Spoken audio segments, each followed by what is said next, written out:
Ces dernières heures, une nouvelle prise de position de Rome a suscité de vives tensions dans le monde catholique.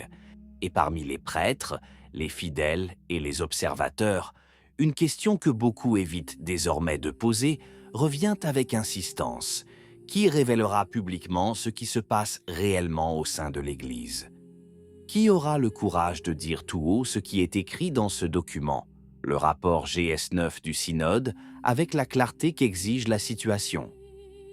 La réponse est arrivée, et elle vient d'un des rares évêques qui portent encore la pourpre comme un symbole de combat, et non comme un ornement. Et cette réponse a un nom précis, la révolte contre Dieu. À la fin de cette vidéo, vous comprendrez pourquoi les propos de l'évêque Athanasius Schneider sur le rapport synodal ne sont pas seulement une critique théologique, mais un véritable diagnostic. Et ce diagnostic, prononcé par Astana au monde entier, pourrait changer le cours du débat ecclésiastique. Et qui sait, vu l'esprit du temps, il pourrait aussi coûter à Schneider son limogeage. Commençons par les faits. Le 12 mai 2026, Athanasius Schneider a accordé une interview à Diane Montagna, l'une des voix journalistiques les plus autorisées du traditionalisme catholique international. Objet: document GS9, rapport du 9e groupe d'études du Synode sur la synodalité, consacré à la question dite non hétérosexuelle au sein de l'Église. Un document qui, il y a quelques jours à peine, avait suscité une vive réaction du canoniste américain, le père Gerald Murray, sur EWTN, qu'il avait qualifié d'horrible et de tentative subversive de détruire la doctrine catholique. Schneider est allé plus loin, beaucoup plus loin. Ce n'est pas la première fois que Schneider aborde la question synodale. En 2023, il avait ouvertement critiqué Fiducia Supplicans immédiatement après sa publication, la jugeant contraire à la tradition bicentenaire de l'Église. En 2022, il a cosigné un document avec d'autres évêques et théologiens dans lequel il mettait en garde contre la direction prise par le processus synodal. À chaque fois, la réponse institutionnelle avait été le silence. Cette fois, la force de ses paroles est à la mesure des années de silence qui les ont précédées. Dans son entretien avec Diane Montagna, l'évêque a utilisé 3 expressions qui ne peuvent être mal interprétées. Première constatation. Le document GS9 a succombé à la propagande d'une idéologie sexuelle mondiale. Il n'a pas été dit que le document était imprudent. Il n'a pas été dit qu'il était pastoral avec quelques excès. Il a dit propagande, un mot précis et technique avec une signification sans équivoque, la diffusion systématique d'un message idéologique par le biais de canaux institutionnels. Deuxième constat, le Saint-Siège, par ce document, collabore avec des groupes de pression dans une véritable révolte contre l'œuvre créatrice de Dieu. C'est cette phrase qui a sidéré les traditionalistes qui l'ont lue.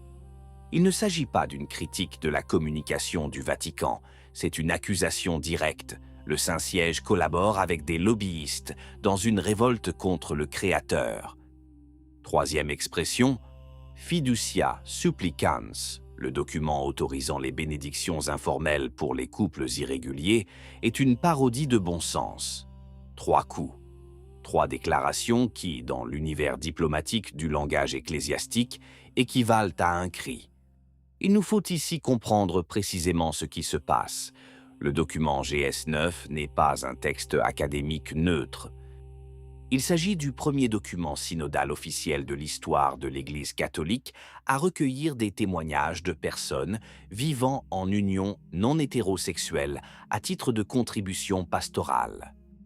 Non pas une analyse théologique de la situation, mais des témoignages directs de ceux qui vivent dans ces unions, présentés comme point de départ d'une réflexion ecclésiale. Dans le même temps, le document mentionne l'organisation Courage, le seul apostolat approuvé par le Saint-Siège fondé sur l'enseignement de la chasteté, d'une manière tellement déformée qu'il l'a fait apparaître comme soutenant des positions contraires à sa propre mission. Voilà ce que Murray qualifiait de subversif. Voilà ce que Schneider appelait de la propagande. Les faits sont là, mais une question plus profonde se pose. Schneider n'a pas parlé d'un document isolé.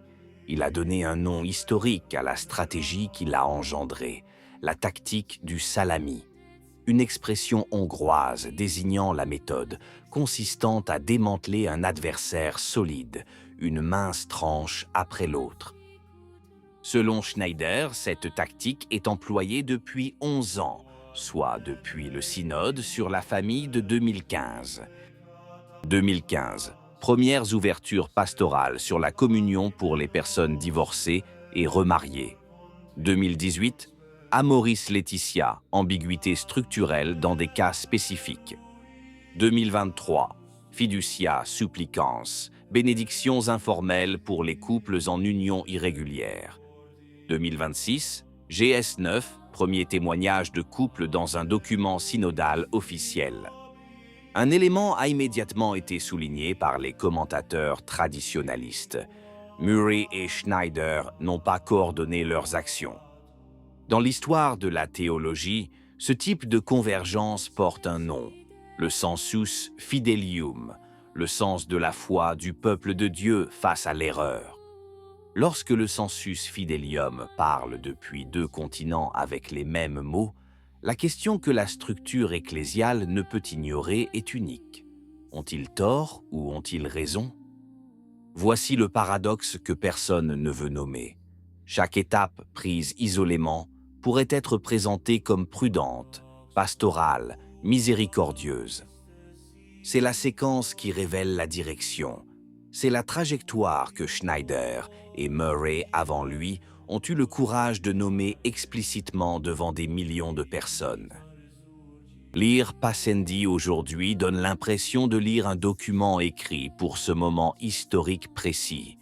Les propos de Pi X résonnent comme une description de la stratégie du salami de Schneider, écrite 119 ans plus tôt.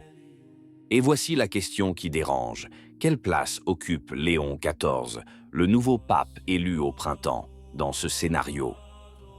Pour l'instant, la réponse officielle est le silence. Le Vatican n'a pas réagi aux critiques de Murray. Il n'a pas réagi à celles de Schneider.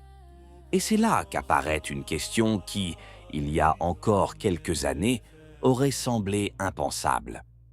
Dans un climat ecclésiastique où les prêtres, les journalistes et même les évêques sont isolés ou marginalisés pour bien moins que cela, jusqu'où Schneider peut-il aller sans en subir les conséquences?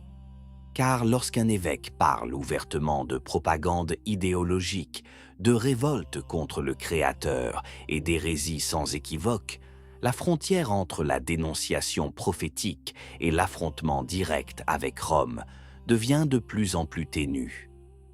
L'Église a survécu à l'arianisme, lorsque la quasi-totalité des évêques signèrent la formule hérétique de Rimini en 1359. Elle a survécu au grand schisme d'Occident, elle a survécu au modernisme. Elle survivra à cela aussi, non pas parce que la hiérarchie est inflexible, l'histoire prouve le contraire, mais parce que la promesse du Christ n'était pas que les bergers ne se tromperaient jamais, elle était que les portes de l'enfer ne prévaudraient pas. Qu'en pensez-vous? Si la vidéo vous a plu, laissez un commentaire. Amen. Que Dieu vous bénisse.